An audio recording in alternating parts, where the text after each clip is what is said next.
سنیے گا۔ مفتی صاحب السلام علیکم، ملتان سے عرض کر رہا ہوں، ایک لڑکی اگر خود طلاق لے تو اسے کیا حق مہر معجل اور رسومات کی مد میں لیے گئے پیسے واپس کرنے ہوتے ہیں یا نہیں کرنے ہوتے؟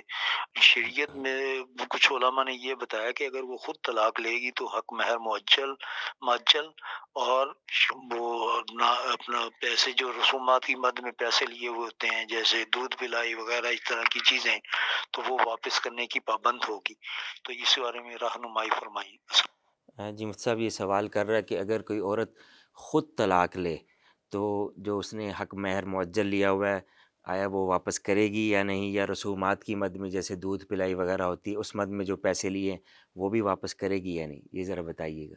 بسم اللہ الرحمن الرحیم۔ یاد رکھیں کہ جب کسی کو تحفہ دیا جائے تو تحفہ دے کے واپسی کا تقاضا کرنا اس کو شریعت نے بہت برا قرار دیا ہے۔ اس طرح شریعت نے اس کو بیان کیا۔ حضور نبی کریم صلی اللہ علیہ وآلہ وسلم فرماتے ہیں، جس کا مفہوم ہے کہ اگر کوئی بندہ کسی کو تحفہ دے کے واپس لیتا ہے تو ایسا ہی ہے کہ کوئی جانور قے کرے اور اس کو پھر لوٹائے، یعنی کتنا عجیب لگے، کتنا برا یہ طریقہ ہے۔ تو اس لیے جب جو چیزیں آپ نے تحفے میں دی ہیں ان کا تو واپسی کا تقاضا نہیں کر سکتے۔ کوئی بھی مرد جو ہے وہ بلا عذر شرعی اگر کسی خاتون کو طلاق دیتا ہے تو گناہ گار ہے۔ اسی طرح کوئی خاتون بغیر عذر شرعی اپنے خاوند سے طلاق کا مطالبہ کرتی ہے تو وہ جنت کی خوشبو بھی نہیں سونگھ سکتی، اس لیے یہ بھی گناہ گار ہے۔ رہی بات یہ کہ خاتون اگر تقاضا کر رہی ہے، اگر تو خلا مانگ رہی ہے تو خلا کی بنا پر خاوند نے اس شرط پر اگر طلاق دی کہ حق مہر بھی واپس کرو اور جو غیر معجل حق مہر تھا وہ بھی چھوڑنا پڑے گا، یہ تو ٹھیک ہے۔ لیکن ایسے ہی اگر خاتون نے تقاضا کر دیا، خلا نہیں ہے، ویسے طلاق مانگ رہی ہے، تو ایسی صورتحال کے اندر جو بھی فریقین کے مابین طے پائے گا عرف کے اندر جو بھی ہے اسی کو ملحوظ خاطر رکھیں گے۔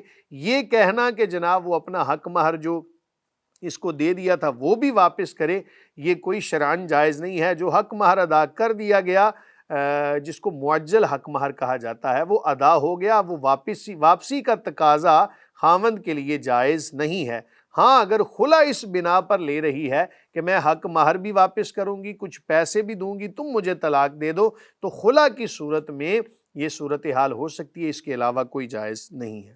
جی مفتی صاحب اگلا سوال شامل کرتے ہیں، گھر والے سنیے گا۔ کہتے ہیں کہ 25 سال ہو گئے ہیں، اس نے تمہیں پلٹ کے نہیں دیکھا، نہ ہی تمہیں بلایا، نہ میرا تمہارا اس سے نہ اس کا تم سے کوئی رابطہ ہی نہیں ہے، تو تم شادی کے لیے ہاں کر دو۔ لیکن میں ابھی بھی اسی انتظار میں ہوں کہ میں کیا کروں یا نہ کروں، اس لیے میں چاہتی ہوں کہ آپ میری رہنمائی فرمائیں، کیونکہ میرے پاس کوئی رابطہ نہیں ہے کہ میں اس سے طلاق کے کاغذات بھیجوں کہ وہ مجھے طلاق دے دے، اور ویسے بھی ہماری کورٹ میرج ہوئی تھی، ہمارا دوسرا نکاح نہیں ہوا تھا، یہ بھی فوت ہو گئی ہے، اور میرے گھر والے کہتے ہیں کہ تم شادی کر لو، اگر تم شادی نہیں کرو گی تو تمہیں کون سہارا دے گا؟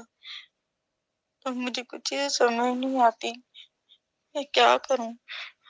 میں بغیر کوئی کسی عالم دین سے مشورہ کیے بغیر میں شادی بھی نہیں کر سکتی۔ پلیز پلیز میرا میسج سن کے میری رہنمائی فرمائی جائے، اور مجھے میری بات اسی نمبر پہ مجھے بتایا جائے۔ مفتی صاحب بہت دکھ بھری کہانی ہے اس کی۔ شوہر پچھلے 25 سال سے غائب ہے، کورٹ میرج کر کے، اور وہ چلا گیا، اب یہ طلاق بھی لینا چاہ رہی ہے مگر اس سے کوئی رابطہ ہی نہیں ہے، اب باہر کے ملک میں ہے۔ اب کوئی حل تو بتائیں اس بیچاری کا، بہت رو رہی ہے، کوئی سوال کا جواب دیجیے گا۔ بسم اللہ الرحمن الرحیم۔ جب شریعت کی حدود کا لحاظ نہیں رکھیں گے نا تو پھر ایسے معاملات دیکھنے کو ملتے ہیں۔ یاد رکھیں کہ نکاح کرنے کے لیے شریعت نے یہ حکم لگایا ہے کہ اس کا ولی پاس ہو، گھر والوں کی رضامندی شامل حال ہو، اور اگر یہ تمام چیزوں کو ملحوظ خاطر نہیں رکھیں گے تو ایسی بہت ساری خرابیوں کا سامنا کرنا پڑے گا۔ کورٹ میرج اگر آپ نے کی تھی اور کورٹ میرج ایسی تھی کہ جس کے اندر گواہ موجود تھے، ظاہر ہے ویسے تو وہاں پر نکاح نہیں ہوگا، تو ایسی صورتحال کے اندر آپ کا شرعی نکاح ہو چکا تھا، قانونی نکاح بھی شرعی نکاح بھی۔ اب سوال یہ ہے کہ وہ خاوند، ایسا خاوند سخت گناہ گار ہے کہ جو اپنی